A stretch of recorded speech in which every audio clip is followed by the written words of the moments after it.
Okay. Um, so when I started out making a Ragnarok video, it was not scheduled to take a week.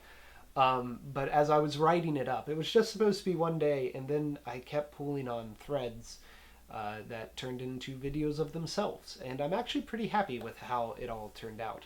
So in this video, I'm going to go over a couple things that I left out, a couple omissions. Then I'll talk about some ideas of Ragnarok as a whole. So I think the first thing I'll talk about is Vidar's boot. Vidar avenges Odin, and Snorri Sturluson in the Prose Edda gives us this description of a giant boot he has made out of all of the scraps of the soles of shoes that people have thrown out.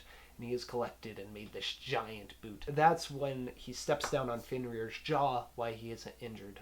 It's just kind of this fun element of the story that has a real world application.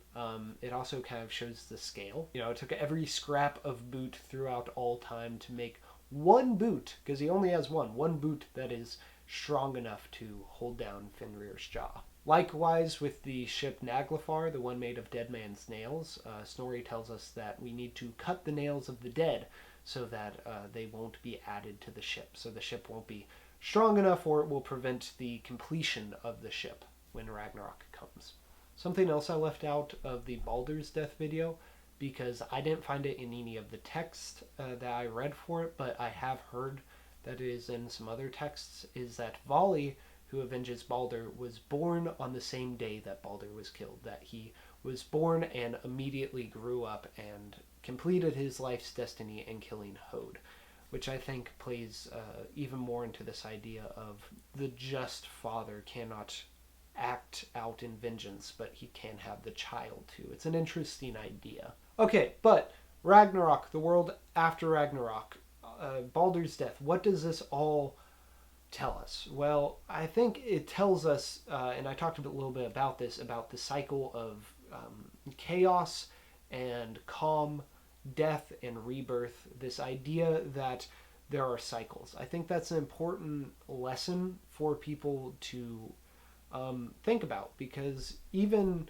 you know, regardless of the big stuff, of like the big moments of death and grieving, there are going to be moments of pain, moments of suffering, and in those moments you need to have the hope that things will get better, but also in those moments where life is going good, where you know, Midgard has risen from the sea, it's important to remember that all that stuff can be taken away, that the cycle can repeat again. You know, you have the golden age of the gods that is lost, but then Baldur comes back, Hod comes back, they can maybe recapture it. The texts talk about them talking about what was, the Midgard serpent, Thor, Yggdrasil, and reflecting on that.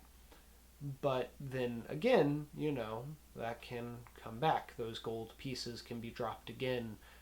Nidhogg can fly. And it's also just a really good story, especially the descriptions of it in the Poetic Edda in the Seeress's Prophecy are very visceral. And like the idea of Fenrir's jaw opening up from the sky to the ground, this idea that the world is entirely dark except for his two fiery eyes, which are looking at Odin. That's some really powerful imagery right there, and I think it makes this battle truly have the grand scale it needs to have.